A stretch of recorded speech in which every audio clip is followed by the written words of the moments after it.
আসসালামু আলাইকুম রহমতুল্লাহি বারাকাতু। আজকে আশুরার দিন, আমি রোজা রেখেছি। আমার বড় যে অফিসার ওরা রোজা রেখেছে। আজকে ইফতারিটা বানাচ্ছি, এখন প্রায় বানাচ্ছে। প্রতিনিয়ত শুক্রবারে সকালবেলা আমি নাস্তাটা বানাই, এখানে আসি, কারণ এটা হলো আমার অফ টাইমের কাজ।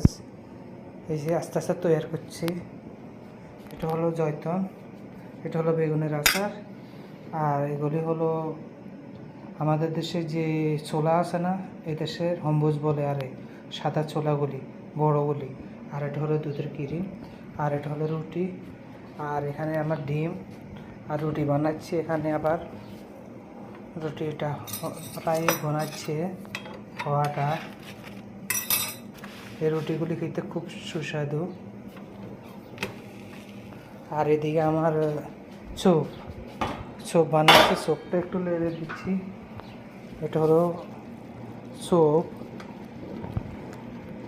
কারণ এটা ছাড়া ওদের চলে না। যখন রমজান মাস আসবে, রোজা থাকবে, এই স্যুপটা ছাড়া ওদের চলে না। এটার মধ্যে টমেটো, পেঁয়াজ, ডাউল, আমাদের এরা বলে যে শোরবা, আমাদের দেশে ডাউল। আর এটা স্যুপের মতনই খায়, স্যুপটা আরও পাতলা হয়। এটা ঘন হয়ে গেছে, এটার চামচ দিয়ে কেটে কেটে রুটি দিয়ে খাবে, চামচ দিয়ে খাবে।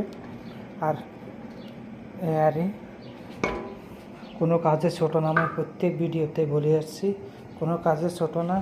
কাজ করি, যারা কাজকে ছোটো মনে করে তারা কখনোই এগাতে পারবে না। এটাই বাস্তব জীবন। আমার আর একটা রুটি হয়ে গেছে, প্রায় বানাচ্ছি। আমি একটু বাড়াই দিচ্ছি। সারাদিন রোজা ক্লান্ত, মুখে দিয়ে কথা বাইরে না। আরও বসে এদিকে সে রোদ্রের তাপমাত্রা গরম, 48-50 ডিগ্রি সেলসিয়াস তাপমাত্রা চলে আরব কান্ট্রিগুলিতে। আল্লাহ সকল প্রবাসীদেরকে ভালো রাখো, এই আর সবাই দোয়া করবেন। আর আমার ভিডিওটা যদি ভালো লাগে, লাইক, কমেন্ট এবং শেয়ার করবেন।